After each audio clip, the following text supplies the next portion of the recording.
युग भी इन्हीं के नाम पर पड़ा है। महावीर प्रसाद द्विवेदी के नाम पर ही द्विवेदी युग दूसरा चरण पड़ा है। महावीर प्रसाद द्विवेदी जी ने हिंदी भाषा की शुद्ध और व्याकरण सम्मत हिंदी को बनाने के लिए और भाषा का एक निश्चित आदर्श उन्होंने प्रस्तुत किया। आप कह सकते हैं कि व्याकरण में और भाषा की शुद्धता पर इन्होंने ज्यादा जोर दिया। महावीर जी ने भाषा, शैली, व्याकरण की अस्त व्यस्तता, अस्थिरता और अनेक रूपता सुधार करके उसे व्यवस्थित भी किया। जैसे कि हमने अभी जाना कि उन्होंने भाषा और व्याकरण पर ध्यान दिया, तो व्याकरण पहले अस्त व्यस्त थे, यानी कि कुछ निश्चित नहीं था, पर लेकिन इन्होंने बहुत अच्छे तरीके से उसे व्यवस्थित किया, अस्थिर व्याकरण को स्थिर किया और बहुत सारे भाव, बहुत सारे रूप रंग जो भाषा और व्याकरण के थे उनमें सुधार करके उन्हें व्यवस्थित किया। भाषा और उसके अर्थ यानी कि वोकैबुलरी जो होता है, उसी प्रकार से शब्दार्थ उन्हें भी इन्होंने बहुत अच्छे ढंग से व्यवस्थित किया। आचार्य द्विवेदी जी का जीवन परिचय थोड़ा जान लेते हैं, उनके जीवन से संबंधित। आचार्य द्विवेदी जी का जन्म 9 मई 1864 ईस्वी को उत्तर प्रदेश के बरेली जिले के दौलतपुर नामक गांव में हुआ। बरेली जिला आजकल बहुत विख्यात है, तो उसी बरेली जिला में एक दौलतपुर नाम का एक गांव है, वहां पर इनका जन्म हुआ। आपको ये एक बात बता देती हूँ कि आपको अगर जन्म मृत्यु का समय याद करने में दिक्कत आती हो तो आप कम से कम ईस्वी को याद रखिए। जैसे इनका 9 मई 1864 को है, 9 मई आपको नहीं याद रहता है तो 1864 तो याद रखिए, तो उससे ही आपका काम बन जाएगा और बाद में आप लगभग उसके बाद लगा दीजिएगा तो काम आपका बन जाता है। उसके बाद आगे देखते हैं। उनकी शिक्षा गांव की पाठशाला में हुई। इसके पश्चात उन्होंने रायबरेली, फतेहपुर और बंबई में भी उन्होंने अपनी शिक्षा प्राप्त की। इन सारे जगहों पर उन्होंने पढ़ाई करने के लिए इधर उधर गए थे। शिक्षा पूरी करने के बाद उन्होंने रेलवे में भी बहुत सारे पदों पर काम किया और विभिन्न स्थानों पर काम किया, किंतु अधिक दिनों तक उन्हें रेलवे की नौकरी रास नहीं आई। वे एक स्वाभिमानी व्यक्ति थे। पढ़ाई के लिए रायबरेली, फतेहपुर और बंबई तक गए और अपनी शिक्षा पूरी की। शिक्षा के बाद भी इन्होंने रेलवे जैसे उच्च पदों होते हैं वह उस पर नौकरी की।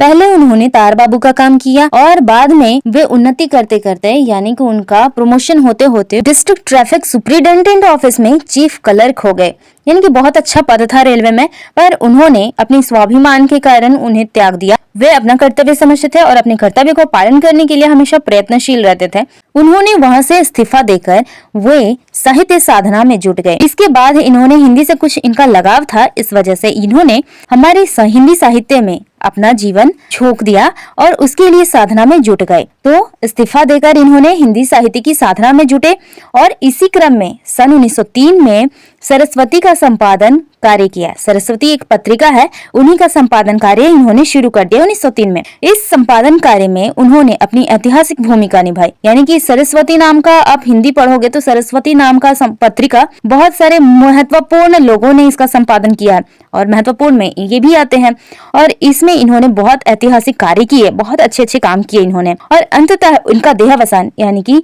अपनी ऐतिहासिक भूमिका निभाकर इनकी मृत्यु हुई 21 दिसंबर 1938 ईस्वी को रायबरेली में ही। हिंदी साहित्य में ये महत्वपूर्ण क्यों है, महान क्यों है, आपको एक बात और पता चलेगी इनके बारे में, और ये है कि वो केवल हिंदी भाषा में ही परिपूर्ण नहीं थे बल्कि उन्होंने संस्कृत में भी बहुत अच्छे खासे विद्वान थे। इसके अलावा मराठी, गुजराती, अंग्रेजी और उर्दू का भी बहुत अच्छा ज्ञान था। अन्य भाषाओं में अच्छी पकड़ होने के कारण ही इन्होंने हिंदी में बहुत अच्छा विकास किया। महावीर जी ने हिंदी साहित्यकारों का नेतृत्व किया और उन्होंने सरस्वती पत्रिका के संपादन के रूप में कार्य किया। अपने युग के साहित्यकारों का ध्यान हिंदी गद्य और पद्य तो उन सब की विभिन्न न्यूनताओं एवं त्रुटियों की ओर आकृष्ट किया, यानी कि इनमें थोड़ी थोड़ी जो गलतियां थी जो कवि अधिकतर कर रहे थे और हिंदी को त्रुटियों से बचाने के लिए इन्होंने त्रुटियों की ओर अन्य साहित्यकारों का ध्यान आकर्षित किया अपनी ओर। एक ओर जहां उन्होंने पद्य के क्षेत्र में खड़ी बोली की प्रतिष्ठा के आंदोलन को दृढ़ता दिया, वहीं दूसरी तरफ गद्य के क्षेत्र में भाषा की शुद्धता, शब्द रूपों की एक रूपता, व्याकरण के दोष परिष्कार आदि की ओर अपना ध्यान दिया। कहने का मतलब है कि पद्य यानी कि कविताओं के क्षेत्र में इन्होंने खड़ी बोली, दिल्ली में अभी खड़ी बोली बोली जाती है पर उसमें भी थोड़ा मिलावट हुआ है, इसलिए सबसे पहले इन्होंने खड़ी बोली की प्रतिष्ठा के लिए आंदोलन चलाया और दूसरी तरफ गद्य के क्षेत्र में भाषा की शुद्धता, शब्द रूपों की एक रूपता, व्याकरण के दोष परिष्कार। यानी कि देखो, भाषा में बहुत सारी अशुद्धियां पहले थी। कोई ये भाषा इस्तेमाल कर रहा है, कोई वो भाषा, कोई मिक्सचर इस्तेमाल कर रहा है, लेकिन उन्होंने शुद्ध भाषा को जगह दी और उसी का इस्तेमाल के लिए अन्य कवियों को प्रेरित किया। शब्द रूपों की एक रूपता, यानी कि शब्दों और उनके रूपों की एक रूपता, यानी कि जो कहा जा रहा है उसका अर्थ भी सेम हो, इस प्रकार से इन्होंने शब्द रूपों की एक रूपता पर ध्यान दिया। व्याकरण में जो दोष थे उन्हें हटाकर उन्हें व्याकरण को शुद्ध किया। इस प्रकार गद्य पद्य दोनों में ही इन्होंने बराबर ध्यान दिया। हिंदी भाषा को शुद्धता की कसौटी पर कसकर इन्होंने शुद्ध किया।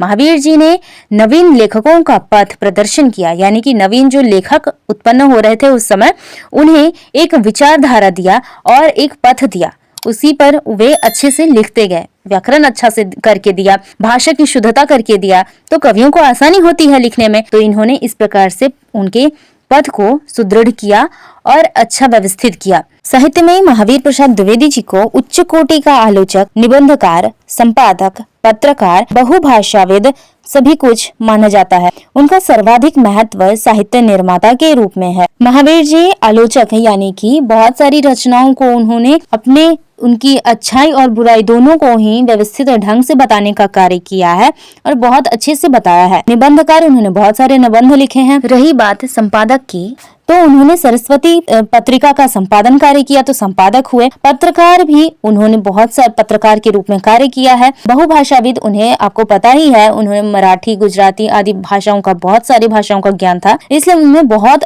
सारे गुण विद्यमान है। यही कारण है कि वे एक व्यक्ति ही न होकर अपने आप में एक संस्था थे। उनमें इतनी सारी विद्वता होने के कारण वे अपने आप में ही संस्था थे, सभी कुछ का ज्ञान उन्हें था। तभी तो हिंदी साहित्य का एक कालखंड विशेष रूप से द्विवेदी युग के नाम से जाना जाता है और द्विवेदी युग यानी कि महावीर प्रसाद द्विवेदी के नाम पर ही द्विवेदी युग का नाम पड़ा। अब इनकी रचनाओं को हम देख लेते हैं। इन्होंने बहुत सारी रचनाएं लिखी हैं, बहुत सारे संस्कृत जो रचनाएं थी उनका हिंदी रूपांतरण भी किया है। आपने इतना ज्यादा रचनाएं और हिंदी रूपांतरण किसी भी अन्य कवियों का शायद नहीं देखा होगा जितने की इन्होंने कार्य किया है और इनकी रचनाएं हैं। आपकी स्क्रीन पर उनकी रचनाएं हैं। देवी स्तुति, शतक, कान्य कुब्जावली, व्रतम, समाचार पत्र संपादन, स्तवः, नागरी, कान्य कुब्ज अबला विलाप, काव्य मंजूषा, सुमन, द्विवेदी काव्यमाला, कविता कलाप। इसके अलावा बहुत सारी कविताएं हैं जो अनुवादित किए हुए हैं, दूसरे कवियों के लिखे तो हैं, लेकिन इन्होंने हिंदी में रूपांतरण उसका किया है। जैसे कि विनय विनोद, विहार वाटिका, स्नेहमाला, श्री महिम्न स्रोत, गंगा लहरी, ऋतु तरंगिनी, सुहागरात, कुमार संभवसार। यहाँ पर ऋतु तरंगिनी कालिदास के ऋतु संहार से लिया गया है, उसी का अनुवाद किया है। और सुहागरात अंग्रेजी रचनाकार बायरन के लिखा हुआ है। कुमार संभवसार यह कालिदास का ही रचा हुआ कुमार संभवम का प्रथम 5 सर्गों का सारांश है, उसी के अनुवाद किया हुआ रचना है कुमार संभवसार में।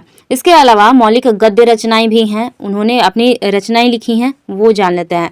नैषध चरित्र चर्चा, तरुणोपदेश, हिंदी शिक्षावली तृतीय भाग की समालोचना, वैज्ञानिक कोश, नाट्य शास्त्र, विक्रमांक देव चरित चर्चा, हिंदी भाषा की उत्पत्ति, संपत्ति शास्त्र, कौटिल्य कुठार, कालिदास की निरंकुशता, वनिता विलाप, औद्योगिकी, रसज्ञ रंजन, कालिदास और उनकी कविता, सुकवि संकीर्तन, अतीत स्मृति, साहित्य संदर्भ, अद्भुत आलाप, महिला मोद, आध्यात्मिकी, वैचित्र्य चित्रण, साहित्य आलाप, विज्ञ विनोद, कोविद कीर्तन, विदेशी विद्वान, प्राचीन चिन्ह, चरितचर्या, पुरावृत, दृश्य दर्शन, आलोचनांजलि, चरित्र चित्रण, पुरातत्व प्रसंग, साहित्य शिखर, विज्ञान वार्ता, वाग्विलास, संकलन, विचार विमर्श 1931 तक।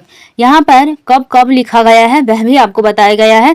आप इसको जो भी महत्वपूर्ण आपको आपके एग्जाम की दृष्टि से लगे आप उसे लिख सकते हैं। आगे है गद्य, जो कि कहानियां, उपन्यास हैं, वही सारी चीजें। उन्होंने अन्य रचनाओं का अनुवाद किया है, वह जान लेते हैं। तो उन्होंने किसका किसका अनुवाद किया है?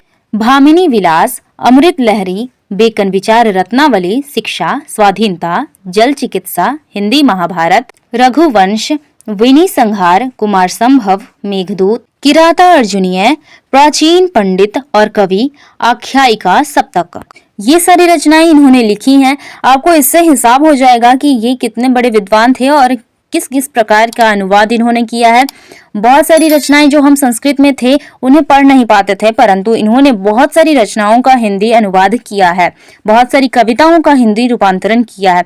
तो बड़े विद्वान लेखक और कवि माने जाते हैं, रचनाकार माने जाते हैं ये। उनकी रचनाओं के बारे में कब क्या लिखा गया है, किन की रचनाओं का इन्होंने अनुवाद किया है, वह सारी चीजें आपको स्क्रीन पर दी गई हैं, आप उससे नोट्स बना लीजिएगा। आज महावीर जी के बारे में जानकर और समझकर आपको बताने के बाद मुझे बहुत अच्छा लग रहा है। आपको ये वीडियो कैसा लगा आप कमेंट में बताइए। वीडियो अच्छा लगे तो लाइक शेयर सब्सक्राइब जरूर करिएगा। और अंत में आपसे प्रश्न है, आपको बताना है कि द्विवेदी जी के पिताजी का क्या नाम है। मैंने वीडियो में नहीं बताया है, आपको सर्च करके बताना है। आज के लिए बस इतना ही, फिर से मिलेंगे नए वीडियो में नए टॉपिक के साथ, नए रचनाकार के साथ। तब तक के लिए जय हिंद, जय भारत।